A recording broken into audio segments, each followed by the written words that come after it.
जय बृहस्पति देव। नमस्कार दोस्तों, आप सभी का बहुत बहुत स्वागत है हमारे YouTube चैनल गौरी कथा हब में। आइए सुनते हैं बृहस्पतिवार व्रत कथा एवं इसके महात्म्य। इस व्रत को करने से समस्त इच्छाएं पूर्ण होती हैं और बृहस्पति महाराज प्रसन्न होते हैं। धन, विद्या, पुत्र तथा मनोवांछित फल की प्राप्ति होती है। परिवार में सुख तथा शांति रहती है। इसलिए यह व्रत सर्वश्रेष्ठ और अति फलदायक है। इस व्रत में केले का पूजन ही करें। कथा और पूजन के समय मन, कर्म और वचन से शुद्ध होकर मनोकामना पूर्ति के लिए बृहस्पति देव से प्रार्थना करनी चाहिए। दिन में एक समय ही भोजन करें। भोजन चने की दाल आदि का करें। नमक न खाएं। पीले वस्त्र पहनें। पीले फलों का प्रयोग करें। पीले चंदन से पूजन करें। पूजन के बाद भगवान बृहस्पति देव की कथा सुननी चाहिए। आइए सुनते हैं बृहस्पतिवार व्रत कथा। प्राचीन समय की बात है। एक बड़ा प्रतापी तथा दानी राजा था। वह प्रत्येक गुरुवार को व्रत रखता एवं पूजन करता था। यह उसकी रानी को अच्छा न लगता। न वह व्रत करती और न ही किसी को एक पैसे का दान भी देती। राजा को भी ऐसा करने से मना किया करती। एक समय की बात है कि राजा शिकार खेलने वन को चले गए। घर पर रानी और दासी थी। उस समय गुरु बृहस्पति देव साधु का रूप धारण कर राजा के दरवाजे पर भिक्षा मांगने आए। साधु ने रानी से भिक्षा मांगी तो वह कहने लगी, हे साधु महाराज, मैं इस दान और पुण्य से तंग आ गई हूँ। आप कोई ऐसा उपाय बताएं जिससे यह सारा धन नष्ट हो जाए और मैं आराम से रह सकूं। साधु रूपी बृहस्पति देव ने कहा, हे देवी, तुम बड़ी विचित्र हो। संतान और धन से भी कोई दुखी होता है। अगर तुम्हारे पास धन अधिक है तो इसे शुभ कार्यों में लगाओ जिससे तुम्हारे दोनों लोग सुधरें। परंतु साधु की इन बातों से रानी खुश नहीं हुई। उसने कहा, मुझे ऐसे धन की आवश्यकता नहीं जिसे मैं दान दूं तथा जिसको संभालने में ही मेरा सारा समय नष्ट हो जाए। साधु ने कहा, यदि तुम्हारी ऐसी इच्छा है तो जैसा मैं तुम्हें बताता हूँ तुम वैसा ही करना। बृहस्पतिवार के दिन तुम घर को गोबर से लीपना। अपने केसों को पीली मिट्टी से धोना। केसों को धोते समय स्नान करना। राजा से हजामत बनाने को कहना। भोजन में मांस मदिरा खाना। कपड़ा धोबी के यहाँ धुलने को देना। इस प्रकार 7 बृहस्पतिवार करने से तुम्हारा समस्त धन नष्ट हो जाएगा। इतना कहकर साधु बने बृहस्पति देव अंतर ध्यान हो गए। साधु के कहे अनुसार करते हुए रानी को केवल 3 बृहस्पतिवार ही बीते थे कि उसकी समस्त धन संपत्ति नष्ट हो गई। भोजन के लिए परिवार तरसने लगा। एक दिन राजा रानी से बोला, हे रानी, तुम यहीं रहो, मैं दूसरे देश को जाता हूँ। क्योंकि यहाँ पर मुझे सभी जानते हैं, इसलिए मैं कोई छोटा कार्य नहीं कर सकता। ऐसा कहकर राजा परदेश चला गया। वहाँ वह जंगल से लकड़ी काटकर लाता और शहर में बेचता। इस तरह वह अपना जीवन व्यतीत करने लगा। इधर राजा के बिना रानी और दासी दुखी रहने लगी। एक समय जब रानी और दासियों को 7 दिन बिना भोजन के रहना पड़ा तो रानी ने अपनी दासी से कहा, हे दासी, पास ही के नगर में मेरी बहन रहती है। वह बड़ी धनवान है। तू उसके पास जा और कुछ ले आ ताकि थोड़ा बहुत गुजर बसर हो जाए। दासी रानी की बहन के पास गई। उस दिन बृहस्पतिवार था। रानी की बहन उस समय बृहस्पतिवार की कथा सुन रही थी। दासी ने रानी की बहन को अपनी रानी का संदेश दिया, लेकिन रानी की बहन ने कोई उत्तर नहीं दिया। जब दासी को रानी की बहन से कोई उत्तर नहीं मिला तो वह बहुत दुखी हुई। उसे क्रोध भी आया। दासी ने वापस आकर रानी को सारी बात बता दी। सुनकर रानी ने अपने भाग्य को कोसा। उधर रानी की बहन ने सोचा कि मेरी बहन की दासी आई थी परंतु मैं उससे नहीं बोली, इससे वह बहुत दुखी हुई होगी। कथा सुनकर और पूजन समाप्त कर वह अपनी बहन के घर गई और कहने लगी, हे बहन, मैं बृहस्पतिवार का व्रत कर रही थी। तुम्हारी दासी गई परंतु जब तक कथा होती है तब तक न तो उठते हैं और न बोलते हैं, इसलिए मैं नहीं बोली। कहो दासी क्यों गई थी? रानी बोली, बहन, हमारे घर अनाज नहीं था। ऐसा कहते कहते रानी की आंखें भर आईं। उसने दासियों समेत भूखा रहने की बात भी अपनी बहन को बता दी। रानी की बहन बोली, बहन देखो, बृहस्पति देव भगवान सबकी मनोकामना पूर्ण करते हैं। देखो, शायद तुम्हारे घर में ही अनाज रखा हो। यह सुनकर दासी घर के अंदर गई तो वहां उसे एक घड़ा अनाज का भरा मिल गया। उसे बड़ी हैरानी हुई क्योंकि उसे एक एक बर्तन देख लिया था। उसने बाहर आकर रानी को बताया। दासी रानी से कहने लगी, हे रानी, जब हमको भोजन नहीं मिलता तो हम व्रत ही करते हैं, इसलिए क्यों न इनसे व्रत और कथा की विधि पूछ ली जाए, हम भी व्रत किया करेंगे। दासी के कहने पर रानी ने अपनी बहन से बृहस्पतिवार व्रत के बारे में पूछा। उसकी बहन ने बताया, बृहस्पतिवार के व्रत में चने की दाल और मुनक्का से विष्णु भगवान का केले की जड़ में पूजन करें तथा दीपक जलाएं, पीला भोजन करें तथा कथा सुनें। इससे गुरु भगवान प्रसन्न होते हैं, मनोकामना पूर्ण करते हैं। व्रत और पूजन की विधि बताकर रानी की बहन अपने घर लौट गई। रानी और दासी दोनों ने निश्चय किया कि बृहस्पति देव भगवान का पूजन जरूर करेंगे। 7 रोज बाद जब बृहस्पतिवार आया तो उन्होंने व्रत रखा। घुड़साल में जाकर चना और गुड़ बीन लाई तथा उसकी दाल से केले की जड़ तथा विष्णु भगवान का पूजन किया। अब पीला भोजन कहाँ से आए? दोनों बड़ी दुखी हुई, परंतु उन्होंने व्रत किया था, इसलिए बृहस्पति देव भगवान प्रसन्न थे। एक साधारण व्यक्ति के रूप में 2 थालों में सुंदर पीला भोजन लेकर आए और दासी को देकर बोले, हे दासी, यह भोजन तुम्हारे लिए और तुम्हारी रानी के लिए है, इसे तुम दोनों ग्रहण करना। दासी भोजन पाकर बहुत प्रसन्न हुई और उसने रानी को सारी बात बताई।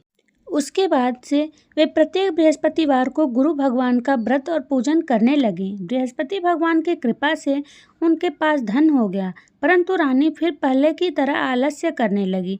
तब दासी बोली, देखो रानी, तुम पहले भी इस प्रकार आलस्य करती थी, तुम्हें धन के रखने में कष्ट होता था, इस कारण सभी धन नष्ट हो गया।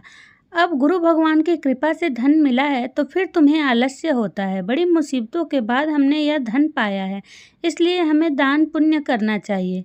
अब तुम भूखे मनुष्यों को भोजन कराओ, प्याऊ लगवाओ, ब्राह्मणों को दान दो, कुआं, तालाब, बावड़ी आदि का निर्माण कराओ, मंदिर पाठशाला बनवाकर ज्ञान दान दो, कुंवारी कन्याओं का विवाह कराओ, अर्थात धन को शुभ कर्मों में खर्च करो, जिससे तुम्हारे कुल का यश बढ़े तथा स्वर्ग प्राप्त हो और पितर प्रसन्न हो। दासी की बात मानकर रानी शुभ कर्म करने लगी। उसका यश फैलने लगा। एक दिन रानी और दासी आपस में विचार करने लगी कि न जाने राजा किस दशा में होंगे, उनकी कोई खोज खबर नहीं है। उन्होंने श्रद्धापूर्वक गुरु भगवान से प्रार्थना की कि राजा जहाँ कहीं भी हों शीघ्र वापस आ जाएं। उधर राजा परदेश में बहुत दुखी रहने लगा। वह प्रतिदिन जंगल से लकड़ी बीनकर लाता और उसे शहर में बेचकर अपने दुखी जीवन को बड़ी कठिनता से व्यतीत करता। एक दिन दुखी हो अपनी पुरानी बातों को याद करके वह रोने लगा और उदास हो गया। उसी समय राजा के पास बृहस्पति देव साधु के वेश में आकर बोले, हे लकड़हारे, तुम इस सुनसान जंगल में किस चिंता में बैठे हो, मुझे बतलाओ। यह सुन राजा के नेत्रों में जल भर आया। साधु की वंदना कर राजा ने अपनी संपूर्ण कहानी सुना दी। महात्मा दयालु होते हैं। वे राजा से बोले, हे राजा, तुम्हारी पत्नी ने बृहस्पतिवार के दिन प्रति अपराध किया था, जिसके कारण तुम्हारी यह दशा हुई। अब तुम चिंता मत करो, भगवान तुम्हें पहले से अधिक धन देंगे। देखो, तुम्हारी पत्नी ने बृहस्पतिवार का व्रत प्रारंभ कर दिया है। अब तुम भी बृहस्पतिवार का व्रत करके चने की दाल व गुड़ जल को लोटे में डालकर केले का पूजन करो, फिर कथा कहो या सुनो, भगवान तुम्हारी सब मनोकामनाओं को पूर्ण करेंगे। साधु की बात सुनकर राजा बोला, हे प्रभु, लकड़ी बेचकर तो इतना पैसा भी नहीं बचता जिससे भोजन के उपरांत कुछ बचा सकूं। मैंने रात्रि में अपनी रानी को व्याकुल देखा है। मेरे पास कोई साधन नहीं जिससे उसका समाचार जान सकूं। फिर मैं कौन सी कहानी कहूं, यह भी मुझको मालूम नहीं है। साधु ने कहा, हे राजन, मन में बृहस्पति भगवान के पूजन व्रत का निश्चय करो, वे स्वयं तुम्हारे लिए कोई राह बना देंगे। बृहस्पतिवार के दिन तुम रोजाना की तरह लकड़ियां लेकर शहर में जाना। तुम्हें रोज से दुगुना धन प्राप्त होगा, जिससे तुम भली भांति भोजन कर लोगे तथा बृहस्पति देव की पूजा का सामान भी आ जाएगा। जो तुमने बृहस्पतिवार की कहानी के बारे में पूछा है वह इस प्रकार है। प्राचीन काल में एक बहुत ही निर्धन ब्राह्मण था। उसके कोई संतान न थी। वह नित्य पूजा पाठ करता। उसकी स्त्री न स्नान करती और न किसी देवता का पूजन करती। इस कारण ब्राह्मण देवता बहुत दुखी रहते थे। भगवान की कृपा से ब्राह्मण के यहाँ एक कन्या का उत्पन्न हुआ। कन्या बड़ी होने लगी। प्रातः स्नान करके वह भगवान विष्णु का जप करती। बृहस्पतिवार का व्रत भी करने लगी। पूजा पाठ समाप्त कर पाठशाला जाती तो अपनी मुट्ठी में जौ भर के ले जाती और पाठशाला के मार्ग में डालती जाती। लौटते समय वह जौ स्वर्ण के हो जाते तो उनको बीन कर घर ले आती। एक दिन वह बालिका सूप में उन सोने के जौ को फटक कर साफ कर रही थी कि तभी उसकी माँ ने देख लिया और कहा कि हे बेटी, सोने के जौ को फटकने के लिए सोने का सूप भी तो होना चाहिए। दूसरे दिन गुरुवार था। कन्या ने व्रत रखा और बृहस्पति देव से सोने का सूप देने की प्रार्थना की। बृहस्पति देव ने उसकी प्रार्थना स्वीकार कर ली। रोजाना की तरह वह कन्या जौ फैलाती हुई पाठशाला चली गई। पाठशाला से लौटकर जब वह जौ बीन रही थी तो बृहस्पति देव की कृपा से उसे सोने का सूप मिला। उसे वह घर ले आई और उससे जौ साफ करने लगी, परंतु उसकी माँ का वही ढंग रहा। एक दिन की बात है, कन्या सोने के सूप में जब जौ साफ कर रही थी, उस समय उस नगर का राजकुमार वहां से निकला। कन्या के रूप और कार्य को देखकर वह उस पर मोहित हो गया। राजमहल आकर वह भोजन तथा जल त्याग कर उदास होकर लेट गया। राजा को जब राजकुमार द्वारा अन्न जल त्यागने का समाचार ज्ञात हुआ तो अपने मंत्रियों के साथ वह अपने पुत्र के पास गया और कारण पूछा। राजकुमार ने राजा को उस लड़की के घर का पता भी बता दिया। मंत्री उस लड़की के घर गया।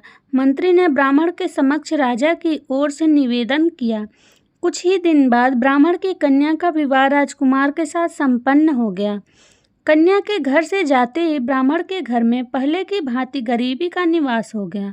एक दिन दुखी होकर ब्राह्मण अपनी पुत्री से मिलने गए। बेटी ने पिता की अवस्था को देखा और अपनी माँ का हाल पूछा। ब्राह्मण ने सभी हाल कह सुनाया। कन्या ने बहुत सा धन देकर अपने पिता को विदा कर दिया, लेकिन कुछ दिन बाद फिर वही हाल हो गया। ब्राह्मण फिर अपनी कन्या के यहाँ गया और सभी हाल कहा तो पुत्री बोली, हे पिताजी, आप माताजी को यहाँ लिवा आओ। मैं उन्हें वह विधि बता दूंगी जिससे गरीबी दूर हो जाए। ब्राह्मण देवता अपनी स्त्री को साथ लेकर अपनी पुत्री के पास राजमहल पहुँचे तो पुत्री अपनी माँ को समझाने लगी, हे माँ, तुम प्रातःकाल स्नानादि करके विष्णु भगवान का पूजन करो तो सब दरिद्रता दूर हो जाएगी। परंतु उसकी माँ ने उसकी एक भी बात नहीं मानी। वह प्रातःकाल उठकर अपनी पुत्री की बची जूठन को खा लिया करती थी। एक दिन उसकी पुत्री को बहुत गुस्सा आया। उसने अपनी माँ को एक कोठरी में बंद कर दिया। प्रातः उसे स्नानादि करा के पूजा पाठ करवाया तो उसकी माँ की बुद्धि ठीक हो गई। इसके बाद वह नियम से पूजा पाठ करने लगी और प्रत्येक बृहस्पतिवार को व्रत करने लगी। इस व्रत के प्रभाव से मृत्यु के बाद वह स्वर्ग को गई। वह ब्राह्मण भी सुखपूर्वक इस लोक का सुख भोग कर स्वर्ग को प्राप्त हुआ। इस तरह कहानी कहकर साधु बने देवता वहां से लोप हो गए। धीरे धीरे समय व्यतीत होने पर फिर बृहस्पतिवार का दिन आया। राजा जंगल से लकड़ी काटकर शहर में बेचने गया। उसे उस दिन और दिनों से अधिक धन मिला। राजा ने चना गुड़ आदि लाकर बृहस्पतिवार का व्रत किया। उस दिन से उसके सभी क्लेश दूर हुए। परंतु जब अगले गुरुवार का दिन आया तो वह बृहस्पतिवार का व्रत करना भूल गया। इस कारण बृहस्पति भगवान नाराज हो गए। उस दिन उस नगर के राजा ने विशाल यज्ञ का आयोजन किया था तथा अपने समस्त राज्य में घोषणा करवा दी कि सभी मेरे यहाँ भोजन करने आवें। किसी के घर चूल्हा न जले। इस आज्ञा को जो न मानेगा उसको फांसी दे दी जाएगी। राजा की आज्ञानुसार राज्य के सभी वासी राजा के भोज में सम्मिलित हुए, लेकिन लकड़हारा कुछ देर से पहुंचा, इसलिए राजा उसको अपने साथ महल में ले गए। जब राजा लकड़हारे को भोजन करा रहे थे तो रानी की दृष्टि उस खूंटी पर पड़ी जिस पर उसका हार लटका हुआ था। उसे हार खूंटी पर लटका दिखाई नहीं दिया। रानी को निश्चय हो गया कि मेरा हार इस लकड़हारे ने चुरा लिया है। उसी समय सैनिक बुलवाकर उसको जेल में डलवा दिया। लकड़हारा जेल में विचार करने लगा कि न जाने कौन से पूर्व जन्म के कर्म से मुझे यह दुख प्राप्त हुआ है, और जंगल में मिले साधु को याद करने लगा। तत्काल बृहस्पति देव साधु के रूप में प्रकट हो गए और कहने लगे, अरे मूर्ख, तूने बृहस्पति देवता की कथा नहीं की, उसी कारण तुझे यह दुख प्राप्त हुआ है। अब चिंता मत कर। बृहस्पतिवार के दिन जेल खाने के दरवाजे पर तुझे 4 पैसे पड़े मिलेंगे। उनसे तू बृहस्पतिवार की पूजा करना तो तेरे सभी कष्ट दूर हो जाएंगे। अगले बृहस्पतिवार उसे जेल के द्वार पर 4 पैसे मिले। राजा ने पूजा का सामान मंगवाकर कथा कही और प्रसाद बांटा। उसी रात्रि में बृहस्पति देव ने उस नगर के राजा को स्वप्न में कहा, हे राजा, तूने जिसे जेल में बंद किया है उसे कल छोड़ देना, वह निर्दोष है। राजा प्रातःकाल उठा और खूंटी पर हार टंगा देखकर लकड़हारे को बुलाकर क्षमा मांगी तथा राजा के योग्य सुंदर वस्त्र आभूषण भेंट कर उसे विदा किया। गुरुदेव की आज्ञानुसार राजा अपने नगर को चल दिया। राजा जब नगर के निकट पहुंचा तो उसे बड़ा ही आश्चर्य हुआ। नगर में पहले से अधिक बाग, तालाब और कुएं तथा बहुत सी धर्मशालाएं, मंदिर आदि बने हुए थे। राजा ने पूछा कि यह किसका बाग और धर्मशाला है। तब नगर के सब लोग कहने लगे कि यह सब रानी और दासी द्वारा बनवाए गए हैं। राजा को आश्चर्य हुआ और गुस्सा भी आया कि उसकी अनुपस्थिति में रानी के पास धन कहाँ से आया होगा। जब रानी ने यह खबर सुनी कि राजा आ रहे हैं तो उसने अपनी दासी से कहा, हे दासी, देख, राजा हमको कितनी बुरी हालत में छोड़ गए थे। वह हमारी ऐसी हालत देखकर लौट न जाएं, इसलिए तू दरवाजे पर खड़ी हो जा। रानी की आज्ञानुसार दासी दरवाजे पर खड़ी हो गई और जब राजा आए तो उन्हें अपने साथ महल में लिवा आई। तब राजा ने क्रोध करके अपनी तलवार निकाली और पूछने लगा, बताओ, यह धन तुम्हें कैसे प्राप्त हुआ है। तब रानी ने सारी कथा कह सुनाई। राजा ने निश्चय किया कि मैं रोजाना दिन में 3 बार कहानी कहा करूँगा और रोज व्रत किया करूँगा। अब हर समय राजा के दुसाले में दुपट्टे में चने की दाल बंधी रहती तथा दिन में 3 बार कथा कहता। एक रोज राजा ने विचार किया कि चलो अपनी बहन के यहाँ हो आऊं। इस तरह का निश्चय कर राजा घोड़े पर सवार हो अपनी बहन के यहाँ चल दिया। मार्ग में उसने देखा कि कुछ आदमी एक मुर्दे को लिए जा रहे हैं। उन्हें रोककर राजा कहने लगा, अरे भाइयों, मेरी बृहस्पतिवार की कथा सुन लो। वे बोले, लो, हमारा तो आदमी मर गया, इसको अपनी कथा की पड़ी है। परंतु कुछ आदमी बोले, अच्छा कहो, हम तुम्हारी कथा भी सुनेंगे। राजा ने दाल निकाली और कथा कहना शुरू कर दिया। जब कथा आधी हुई तो मुर्दा हिलने लगा और जब कथा समाप्त हुई तो राम राम करके वह मुर्दा खड़ा हो गया।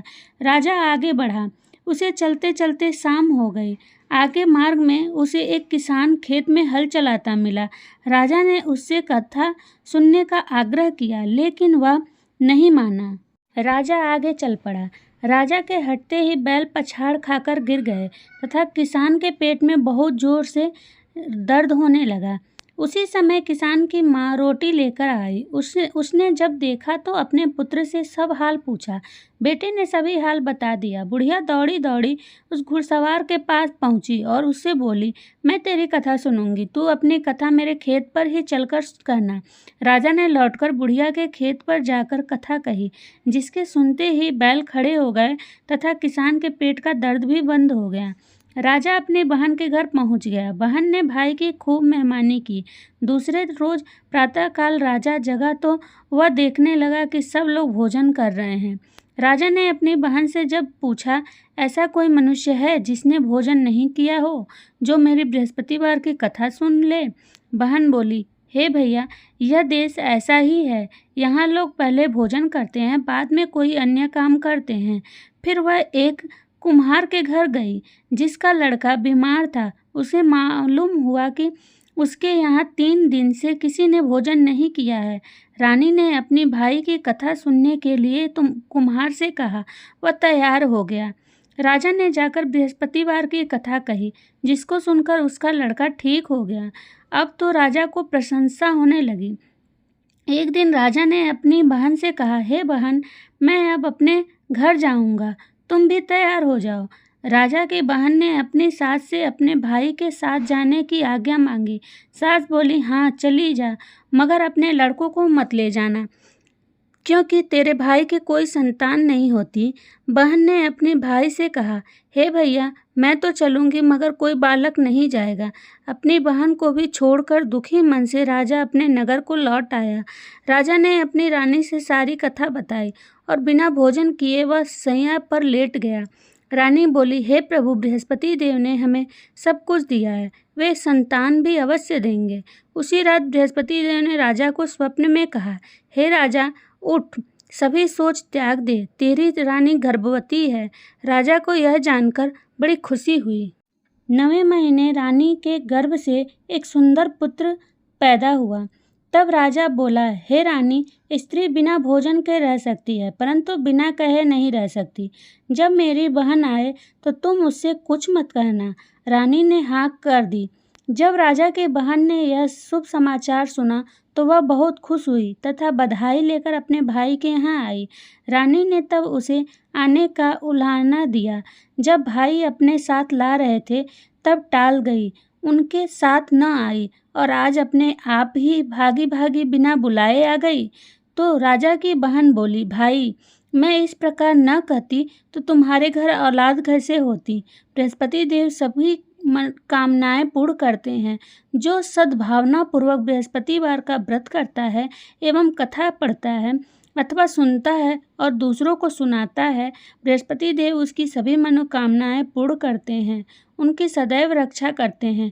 जो संसार में सद्भावना से गुरुदेव का पूजन एवं व्रत सच्चे हृदय से करते हैं, उनकी सभी मनोकामनाएं वैसे ही पूर्ण होती है जैसी सच्ची भावना से रानी और राजा ने बृहस्पति देव की कथा का गुणगान किया तो उनकी इच्छाएं पूरी हुईं। बृहस्पति देव जी ने पूर्ण की। अनजाने में भी बृहस्पति देव की उपेक्षा न करें, ऐसा करने से सुख शांति नष्ट हो जाती है। इसलिए सबको कथा सुनने के बाद प्रसाद लेकर जाना चाहिए। हृदय से उनका मनन करते हुए जयकारा बोलना चाहिए। बोलिए बृहस्पति देव की जय। अगर आपको वीडियो पसंद आए तो प्लीज़ लाइक, कमेंट, शेयर और सब्सक्राइब ज़रूर करें।